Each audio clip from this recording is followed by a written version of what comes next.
सड़क किनारे ब्रिज मोहन का ठेला लगा है। तवे पर भुर्जी सिकने की छर्र आवाज आ रही है।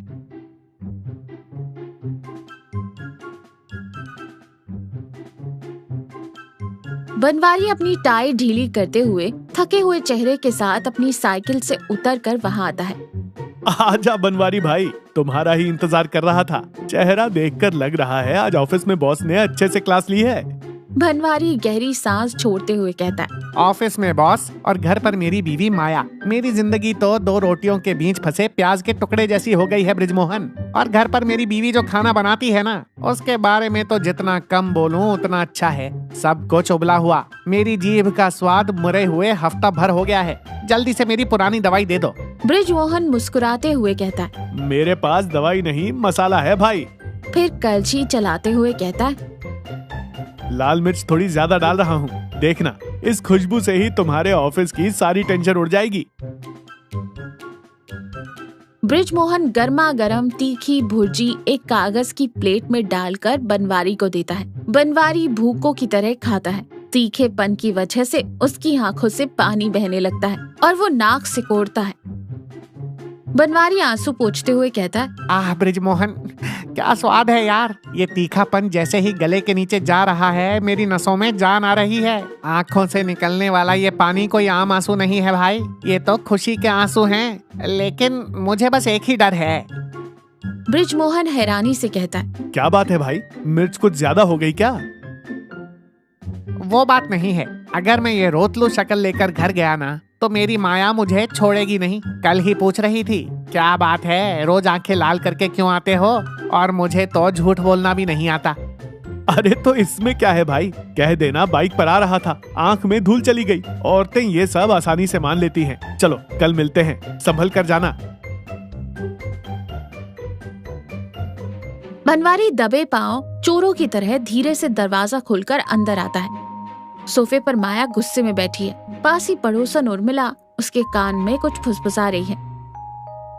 माया सख्त आवाज में कहती है, बिना आहट किए छुपते छुपाते कहाँ जा रहे हैं? इधर घूमिए।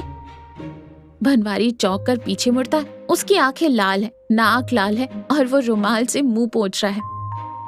माया हैरानी और गुस्से से कहती है, देखा उर्मिला जी, मैंने कहा था ना, आज फिर रोकर आ रहे हैं।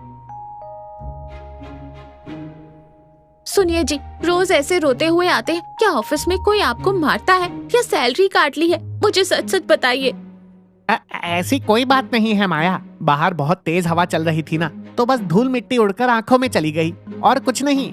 उर्मिला आंखें बड़ी करके कहती है, झूठ माया, ये झूठ बोल रहे हैं। अभी थोड़ी देर पहले मैंने इसे गली के नुक्कड़ वाले किराने की दुकान के पास देखा था। ये हवा नहीं है, बल्कि किसी गहरे दुख में डूब कर रो रहा है। एक आदमी का ऐसा रोना कोई छोटी बात थोड़ी होती है माया। माया डरते हुए कहती है, तो फिर क्या बात हो सकती है उर्मिला जी? मुझे तो घबराहट हो रही है। उर्मिला फुसफुसाते हुए लेकिन बनवारी को सुनाते हुए कहती है, बात क्या होगी? या तो इसने ऑफिस में कोई बहुत बड़ा घोटाला किया है और कोई इसे ब्लैकमेल कर रहा है, या फिर इसका बाहर कोई चक्कर चल रहा है, वहाँ ब्रेकअप हो गया और ये उसी का गम मना रहा है। आजकल के पतियों का बिल्कुल भरोसा नहीं किया जा सकता बहन।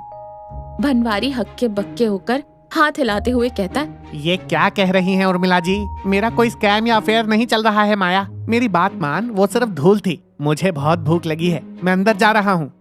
फिर घबरा कर जल्दी से अंदर भाग जाता है। माया, तो इसकी बातों में मत आ। कल जब ये ऑफिस से वापस आएगा ना, तो हम इसका पीछा करेंगे। हमें पता लगाना ही होगा कि आखिर ये कहाँ जाकर रोता है। बनवारी अपनी साइकिल ब्रिजमोहन के ठेले के पास रोकता है। माया और उर्मिला थोड़ी दूर पर पेड़ के नीचे छिपकर उसे देख रही हैं। उर्मिला पेड़ के पीछे से कहती है, देखा माया, इसे ऑफिस का बॉस ब्लैकमेल नहीं कर रहा, बल्कि ये अंडा भुर्जी वाला ब्लैकमेल कर रहा है। देख कैसे सिर झुकाए उसके सामने खड़ा है। ठेले के पास बनवारी ब्रिजमोहन से बात कर रहा है, लेकिन दूरी के कारण माया को आधी अधूरी बातें ही सुनाई देती है। बनवारी ब्रिजमोहन से कहता है, ब्रिजमोहन, कल जो तूने मुझे दिया था ना, उससे तो मेरी जान ही निकल गई। माया ने तो लगभग मुझे पकड़ ही लिया था। आज थोड़ा संभल कर देना। माया हैरान होकर उर्मिला से कहती है, सुना आपने? कह रहा है कल जो दिया था उससे मेरी जान निकल गई। इसका मतलब ये ठेले वाला मेरे पति को कोई नशीली दवा दे रहा है। बृजमोहन एक पुड़िया निकालते हुए कहता है, तू डर मत भाई, ये देख, ये लाल पाउडर देखा है, ये बहुत स्पेशल है। इसे एक बार खा लेगा ना तो दुनिया जहान की कोई सुध नहीं रहेगी। बस इसे सीक्रेट रखना। हे भगवान, माया सर्वनाश हो गया। वो कह रहा है लाल पाउडर, ये पक्का कोई गैर कानूनी ड्रग्स होगा। तेरा पति ड्रग्स का आदी हो चुका है माया, इसलिए रोज आकर रोता है। माया गुस्से से लाल होते हुए कहती है, मेरे पति को नशेड़ी बनाकर मेरा घर उजाड़ेगा, अभी बताती हूँ उसे। माया गुस्से में तमतमाते हुए पेड़ के पीछे से बाहर निकलती है। उर्मिला उसे रोकने की कोशिश करती है पर माया नहीं रुकती। बनवारी बस भुर्जी खाने ही वाला होता है कि माया गुस्से में आकर वहाँ धमक पड़ती है। बनवारी डरकर अचानक अपने हाथ से प्लेट नीचे कर लेता है। माया जोर से चिल्लाते हुए कहती है, ए ठेले वाले, क्या दे रहा है तू मेरे पति को? क्या है वो लाल पाउडर? मेरे पति की जान का क्या सौदा कर रहा है तू? बृजमोहन हैरान होकर करची नीचे रखते हुए कहता है, अरे अरे मैडम जी रुकिए, मैं कोई जान का सौदा नहीं कर रहा, मैं तो सिर्फ अंडा भुर्जी बेच रहा हूँ। 20 रुपए की एक प्लेट है बस। झूठ मत बोल, अभी तू ही कह रहा था ना ये लाल पाउडर खा लेगा तो दुनिया की कोई सुध नहीं रहेगी। रुक, मैं अभी पुलिस को फोन करती हूँ। बनवारी बीच बचाव करते हुए कहता है, माया रुक जाओ, और उर्मिला जी आप कृपया थोड़ी देर चुप रहेंगी। ये कोई नशे की दवा नहीं दे रहा, वो लाल मिर्च का पाउडर है, इसकी भुर्जी में डालने वाली मिर्च। माया उलझन में कहती है, मिर्च का पाउडर? सिर्फ मिर्च के पाउडर के लिए कोई रोज रोज आंसू बहाता है क्या? इन उर्मिला जी ने तो पता नहीं क्या क्या बता दिया था। आखिर ये सब क्या नाटक है बनवारी? मुझे सच सच बताओ। बनवारी की आंखों में इस बार सच में भावनाएं छलक आती हैं। बृजमोहन भी गंभीर होकर सुन रहा है। माया, जब मैं छोटा था ना तो मेरे पिताजी मुझे ऐसी ही तीखी भुर्जी बनाकर खिलाया करते थे। उनके खाने में जितना तीखापन होता था उससे कहीं ज्यादा उनका प्यार होता था।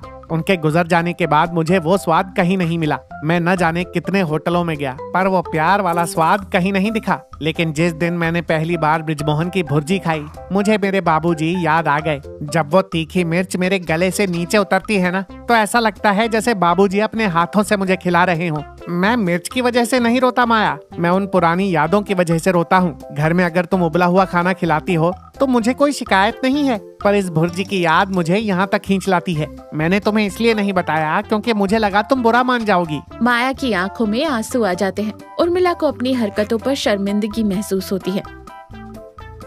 माया बनवारी का हाथ पकड़ते हुए कहती है, मुझे माफ कर दीजिए जी, मैं सिर्फ आपकी सेहत के बारे में सोचती रही, आपकी खुशी के बारे में कभी सोचा ही नहीं। आपके बाबूजी के उस प्यार को आपसे दूर करने का मुझे कोई हक नहीं है।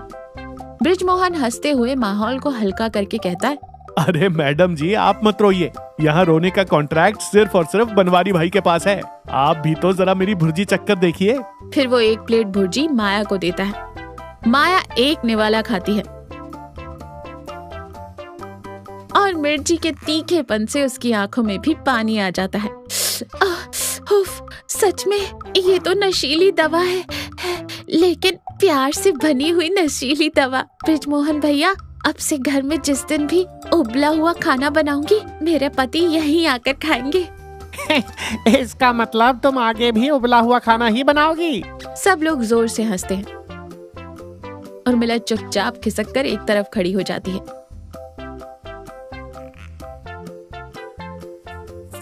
तो देखा, हम जिन स्वादों को पसंद करते हैं उनके पीछे सिर्फ मसाले नहीं होते, बल्कि हमसे प्यार करने वालों की मीठी यादें भी छुपी होती हैं। हमें रिश्तों में शक करने के बजाय उनके पीछे छिपी भावनाओं को समझना चाहिए।